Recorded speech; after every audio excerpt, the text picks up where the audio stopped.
Hello, and welcome to an introduction to NLP. My name is Grace Minton, and I'm an NLP trainer and coach at the Inspiration Factory, which is also my own company.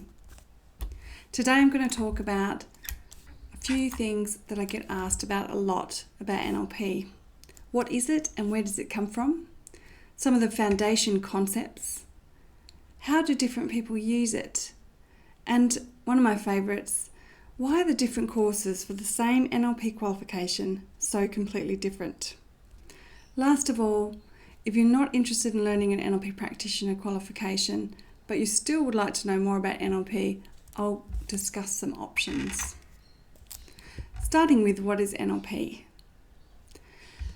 NLP is based on something that's unique to NLP, which is the practice of modelling, studying the difference that makes the difference in people who are extraordinary or excellent at what they do. Sometimes modelling has been called the study of excellence. And it's not just studying how people do what they do so well, it's studying it in order to transfer it to others.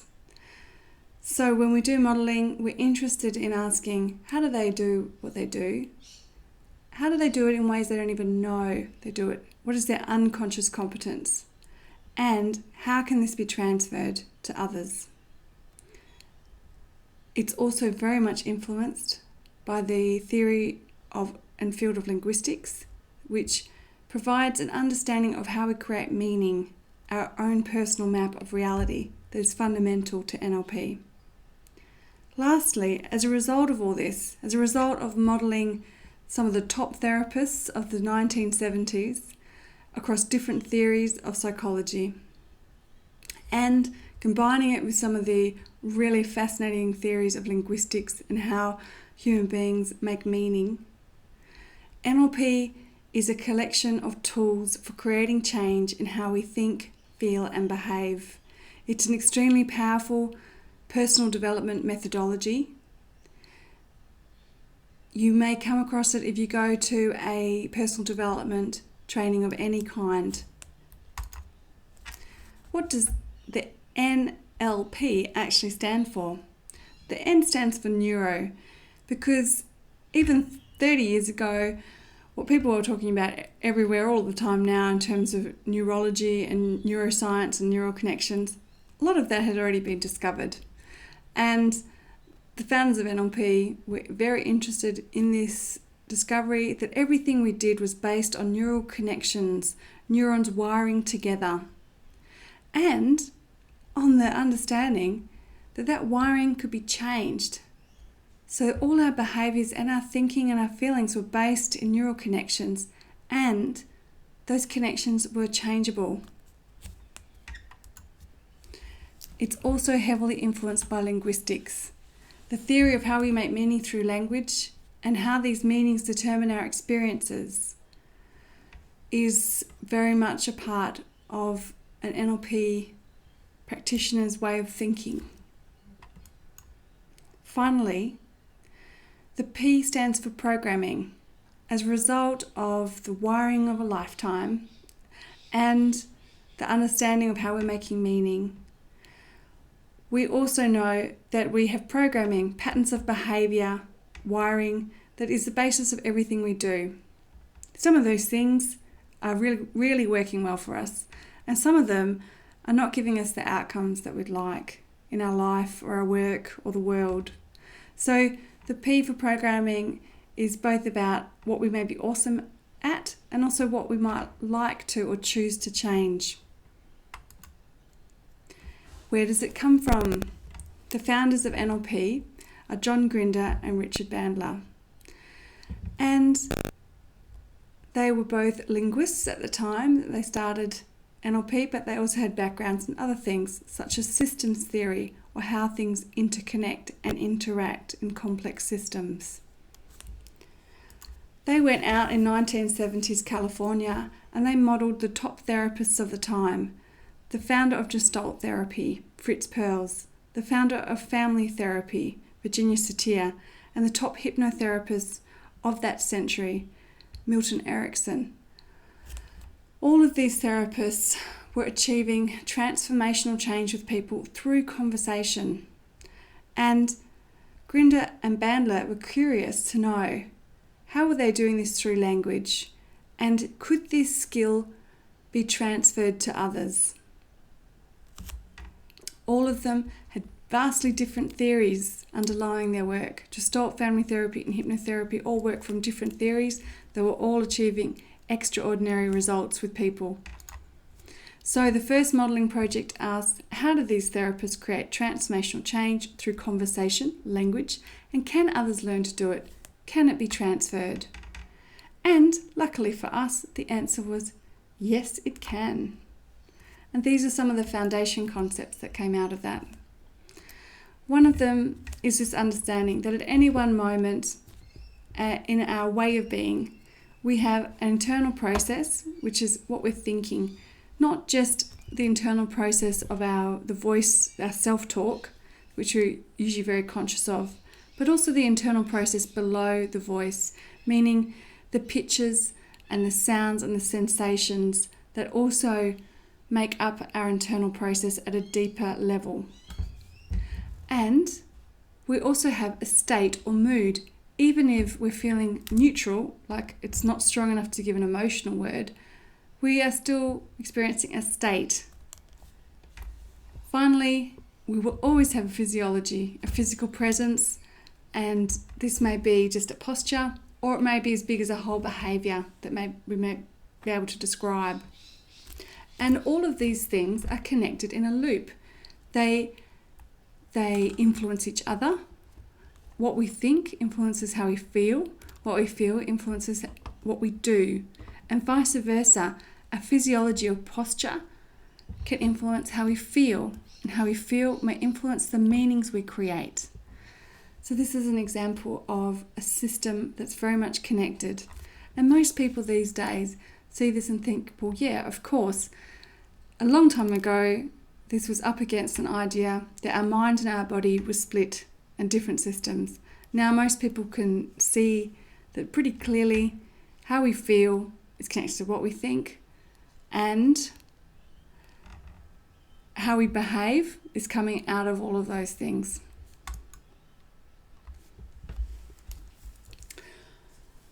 Most of the action is below conscious awareness. So in NLP, we have a very simple understanding of consciousness, what we're consciously aware of and what's below our conscious awareness. So we just talk about the unconscious as being the majority of what's actually going on that we are not consciously aware of. And as we become more conscious of what is below conscious awareness, we discover lots that make sense of why we feel and behave the way we do. And we have more choice, therefore, to create change in that. So sometimes what's below conscious awareness is how we are awesome at what we do, which is modelling, and that's what modelling is based on. And sometimes what's below conscious awareness is how we're doing things or creating outcomes that is not so awesome.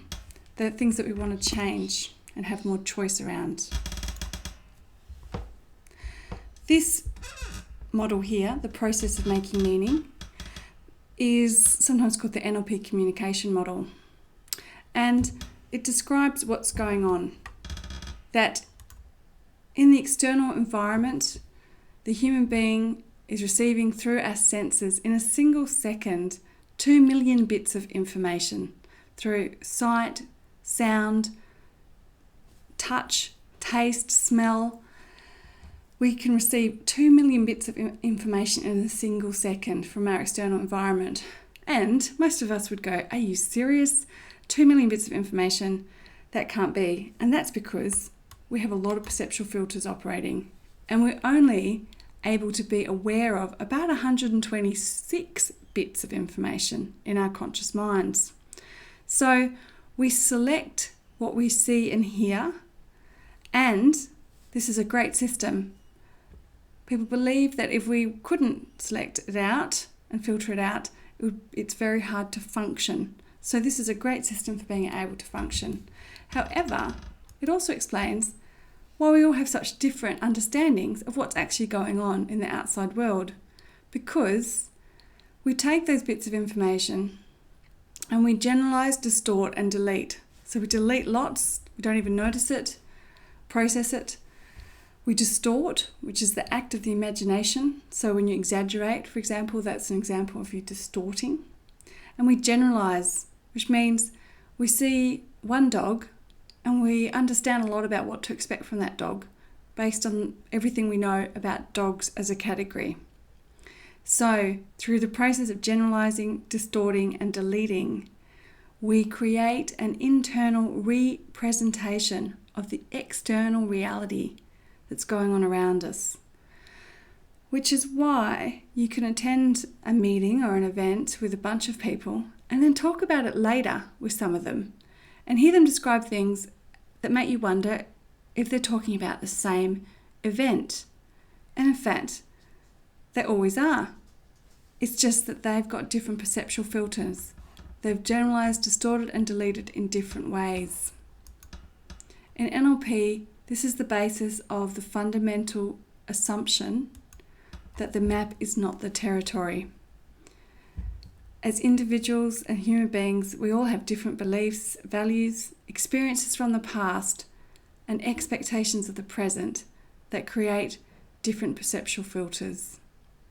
The state or mood that we're in any one moment also impacts how we think and the meaning we make of the external world. As a result, we all have our own unique internal representation of the same external reality. All of these representations are just maps. They're just internal pictures of what's actually going on outside. And we say the map is not the territory. It's just a presentation of it that helps us get around. So we've all got maps. None of them are the exact representation of everything that's going on out there. They're how we get around. They're meanings we create that allow us to function. And some of those maps are more useful than others. If someone's extraordinary at something, there's elements of their map that allow them to be excellent at it, that thing. And compared to someone else who's rubbish at it, you could say that by comparing maps, you discover what the difference is that makes the difference. So you can see how this fundamental concept starts to come into play in helping us do what NLP is all about, modelling and also creating change on the inside internal process that allows people to change how they feel and how they behave. What we just talked about then is one of the basic assumptions of NLP. These are called the presuppositions, things we just assume as NLP practitioners. They're a collection of useful beliefs for transformational change. So, they really sum up what's useful to assume. For example, if you're working with someone or working on your own personal development and you want to create change, it's useful to understand that the map is not the territory, because when it isn't, you're able to create a change in it. Everybody has the resources they need to solve their problems. In NLP, we assume that people are fundamentally resourceful, not that they need help or have dangerous things lurking in their subconscious. So we have an understanding that in fact, in the unconscious, there are a lot of resources that people have, a lot of answers, a lot of creativity and wisdom, and that they're just not accessing them when they're actually stuck in a problem space. We know that the body and mind are connected in a loop, which I've already talked about. And this is an interesting one. The meaning of the communication is the response that it elicits. NLP is often studied by people that want to become excellent at communication and influencing others, because it really goes into how people make meaning and understanding how to communicate things effectively for different people. So if you have experiences of communication where you think, geez, it's weird that people just don't get me, in NLP would say, What are you doing that is creating that as an outcome? And how can you change or be flexible to get a different response where people understand you? Every behaviour has a positive intention for the person who's doing the behaviour. This is not saying that every behaviour someone ever does is intended to have a positive outcome for others. It is not saying that. It is saying that every behaviour is based on, in that person's internal map and reality, something at some level that has a positive intention for them. It may simply be their own self-preservation, their own safety. It may be that just they need some attention in order to feel good. It can be programming that can be that simple, that we can refer to when we say that every behaviour has a positive intention. So I really want to be clear that it is not saying that every single person's every behaviour is intended to have positive outputs for other people. In communication, there is no failure, only feedback, meaning if the first thing you tried in your communication didn't get the response you wanted, it hasn't succeeded, do something different, try again. If someone else can do it, I can too. You can possibly see how this would be connected to the presupposition that's fundamental in modelling. If someone else can be extraordinary at something, surely I can too. And this may not be the case, say, with being a ballerina if you're 30 years old and you've never gone to ballet school, but when it comes to something like creating transformational change in others, it turns out that you can learn some methodologies pretty damn quickly if you choose to that have some pretty powerful results with others. If what you are doing isn't working, do something else. Flexibility and behavioural flexibility is the key to success. And as human beings, we are capable of flexibility. Memory, imagination, and real-time events use the same neurological circuits. This is a slightly complex one. It actually makes sense of how we use guided processes or Ericksonian conversational hypnosis to create change for people. Because the concept of time is very much a conscious mind concept, we're able to use that to create change and rewiring and rapid change. Distinguish between the person and the behaviour. So, one thing we're very clear about is that the human being is not their behaviour. They are bigger than their behaviour. We therefore have choice in our behaviour. And so we believe everyone's naturally resourceful, and if they're acting unresourcefully, that's just a behaviour.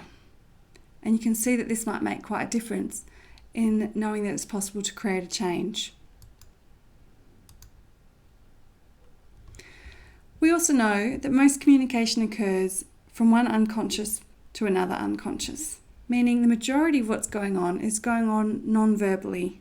We're picking things up about others in ways that are not about what they've said, but how they're saying it, how they look, how they breathe, things that we don't even notice consciously and wouldn't be able to describe. Our unconscious is picking up and translating for us.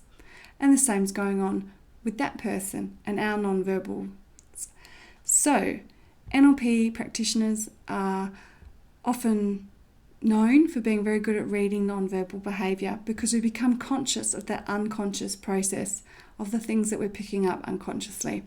And this is one of the reasons why people learn NLP to become awesome at communication.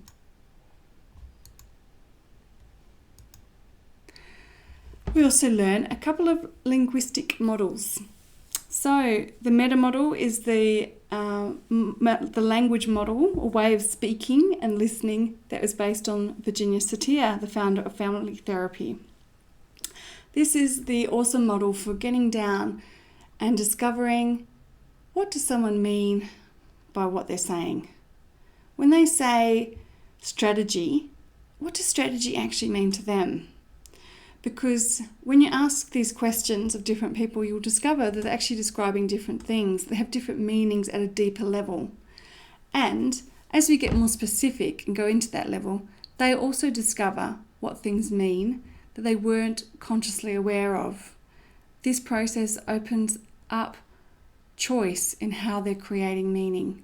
So the meta model is a way of asking questions and having a conversation with someone where they may become aware, they have like aha experiences, where they become aware of how they've arrived at this thinking, and this allows them to undo that process and arrive at a different way of thinking. The Milton model is often people's favourite linguistic model in the NLP practitioner. It's based on Milton Erickson, who was considered the top hypnotherapist of last century, and moved hypnotherapy from the margins into being recognised as a form of therapy. He had a very different approach, which is called conversational hypnosis, which is naturalised understanding of trance and hypnosis. So not the kind of counting down from 10 to 1 to go to sleep, etc. So the Milton model is gentle, it's natural, and it's the kind of thing you probably hear if you have CDs with guided visualizations on them, that people will be speaking in a different way, and that's the Milton model way. It's both the way of speaking and the kind of words that you use. And it's very playful and fun. This foundation concept is called the logical levels, and it's by Robert Dilts. And it's one of my favourite foundation concepts, so I had to include it in the presentation. This suggests that one way we can understand about what's going on, and I have to say I use this a lot as an NLP coach, is to notice that change can occur at a different level. So for example, change can occur in a context. You can create a change like moving house or moving country, and just that context change may help create a change in behaviour. So anyone that's ever been on a working holiday and worked overseas, in fact I think the gap year is partly based on this experience, will notice that just changing context can help you discover a little bit about who you are when you're away from family and friends and people that know you and all their expectations. Who are you? So changing context is a possibility for creating a change that you want. Behavioural change, what you actually do, that's how we describe behaviour. So what people will be able to see or hear you do is a behaviour. When people come into coaching, they're always interested at the end of the day in changing what they can do, what they're capable of. And so changing a behaviour is, if you like, the outcome of a lot of other change. In the workplace, you'll probably be familiar with this. If someone's behaviour isn't quite what it needs to be for the job, one of the first things that'll happen is that they'll get sent to training, because it'll be assumed they don't know or have the skills required, so have knowledge or skills required for that behaviour to emerge. So having integrated knowledge and skills allows behaviours to emerge. This is true. However, you may also notice how often people come back from training. They have the knowledge, they could do the skill, they got assessed, and they could do it in the assessment, but they're not doing the behaviour. And one of the reasons for that is possibly because something at a higher level in their system, something with even more influence than what they know and the skills to do it, is getting in the way. So for example, I do a lot of training with coaches for coach qualifications, and a lot of people need to learn how to sell. So they go to training courses on sales and they'll learn what to actually say and a step-by-step process. However, the behaviour won't emerge in context with a prospect when they need it. And yet they can still describe what they ought to have done. It's not that their mind went blank. What actually happens when you explore it is something that hasn't changed for them. It's a belief that sales is lying, that when you are making a sale, you must be manipulating someone. And this belief would prevent the behaviour of sales emerging, particularly if they have an identity belief that they are someone of integrity and care about people, which pretty much every coach I've ever met does have that identity level belief. So these are general beliefs and values, and these are beliefs about who you are. These are even more powerful than general beliefs. So moving up a level beyond beliefs about yourself and who you are in a specific context, there is what you connect with beyond yourself. When this was first developed, they used the word spirit. And if you have spiritual beliefs, you will recognize the feeling of being connected to spirit, or perhaps your higher self, or God, whatever you call it in your own map. You may recognize it as having a vision or a purpose beyond yourself.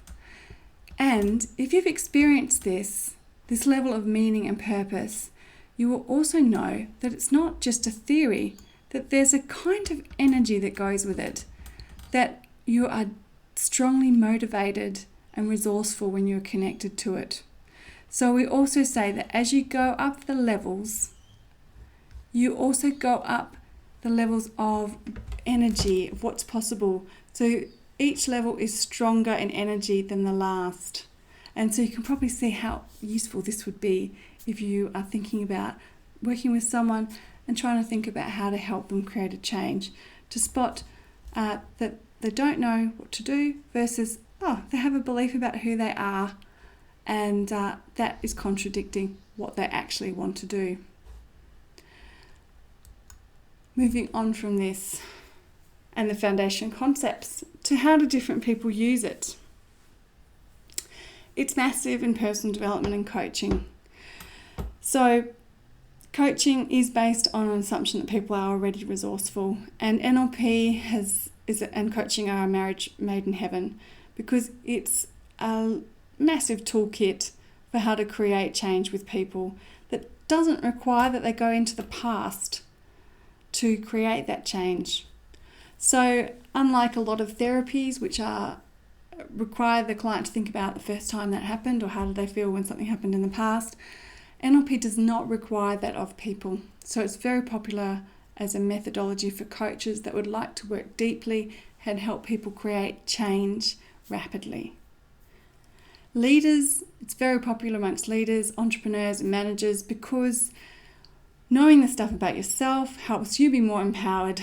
If you are self-employed or a leader, you'll probably know that in itself is a personal development program, that you have to have belief in yourself, you have to be congruent, you have to communicate well and influence others all the time.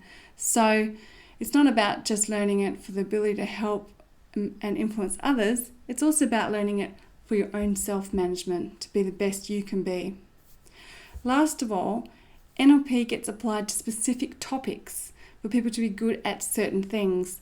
And probably one of the first ways in which it got taken out to the world was actually in sports, because high-performing athletes, coaches, discovered before the rest of the world that how people think makes a massive difference to how they perform in the moment. Even if they're totally fit, know all the techniques, if they're not thinking right, if they're not setting themselves up to be in the right state, they won't come out on top of a field where everyone has the right techniques and is super fit.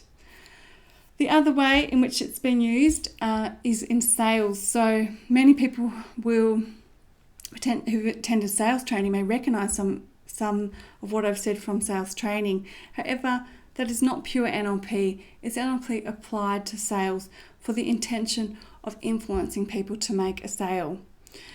And when you learn NLP for itself, it's more in the original intent, which is to understand how people tick and how can you create transformational change in yourself and then in others. People use it who are interested in connecting. So establishing and maintaining rapport is NLP 101. As a result of being curious about the internal process of others and how people make meaning, you become a very amazing listener. So if you're already curious about how people tick, NLP can be absolutely fascinating and give you some very powerful things to listen for.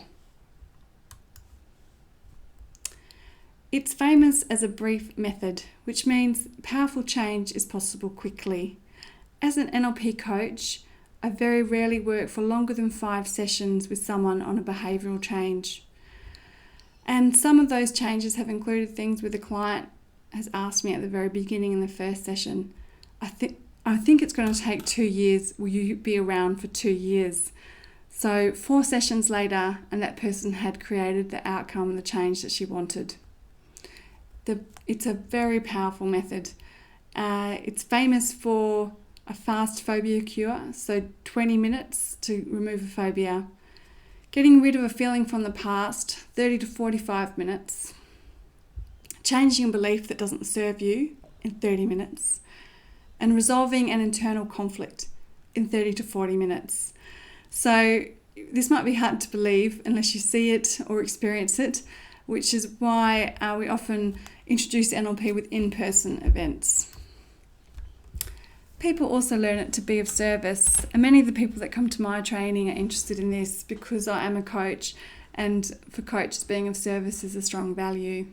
So if you're interested in helping others to achieve an outcome that you want, if you find that incredibly satisfying, NLP is really fun because it allows you to do this and make a living. Lastly, when you apply the NLP presuppositions and methods to yourself, you get to discover a lot about how you tick and the meanings that you make and where they come from.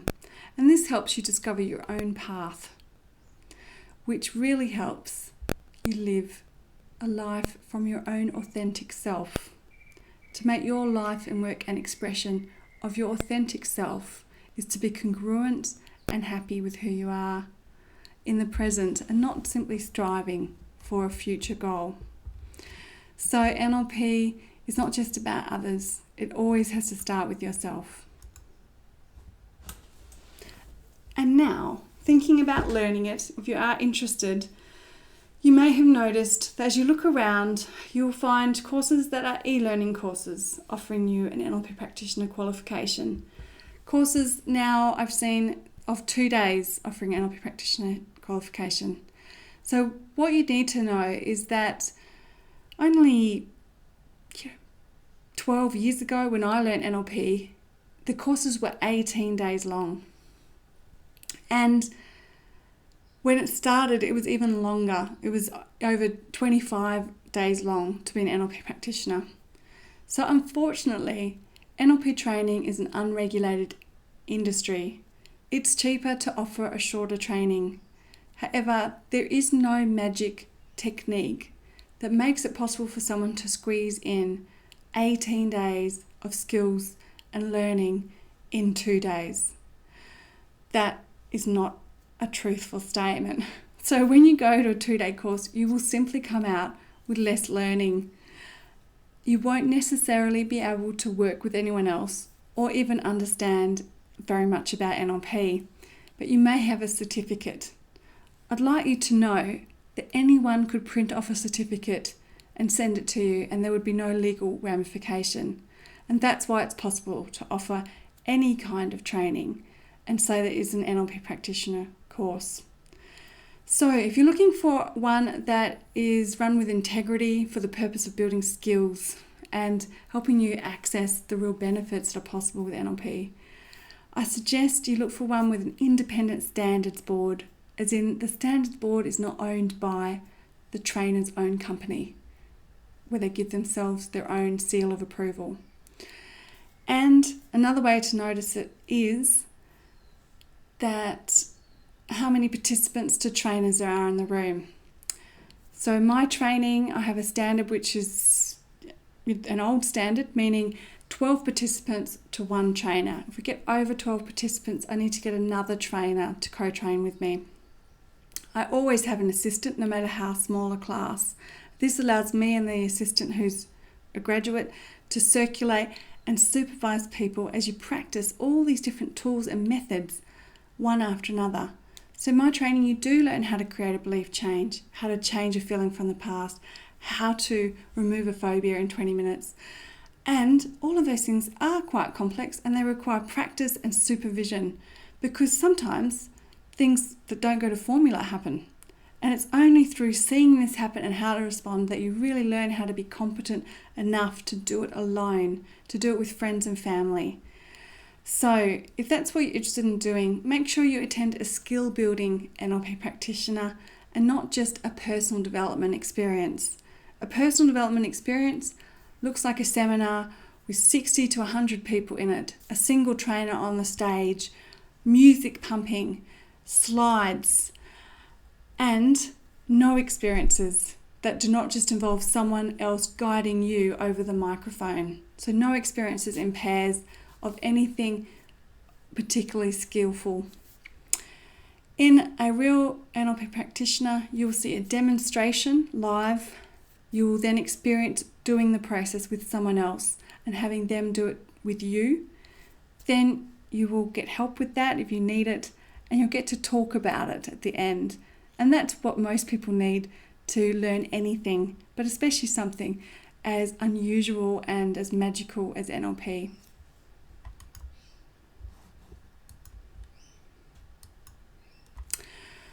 So my training is registered with the Australian Board of Neurolinguistic Programming, which is an independent standards body. It is a 10-day NLP practitioner and I offer it in Bali or Perth. It's made up of 3 blocks of 3 days and 1 final day of assessment. So if you're from Perth and you're doing it in Bali, you'll still do an assessment day when you come home in person. As I said, there's a maximum of 12 people per qualified NLP trainer. You also receive a set of 16 CDs and a companion manual that you can read along to. This helps us get more knowledge into you as a result of having a shorter course than we would love to be able to offer. And in Perth, it's 3 times 3 days, 1 final assessment day, all spread out over 4 months in total. In Bali, it's 9 workshop days in 3 blocks of 3 days. So there's 2 break days. And if you are not from Perth and you come and train with me in Bali, you can do your assessment remotely. If you're from Perth, you train with me in Bali, you do your assessment a month later when you return home. You've had a chance to sleep on the learning. The early bird rates are the best rate for the training, and they apply for full payment 30 days prior to the course start date.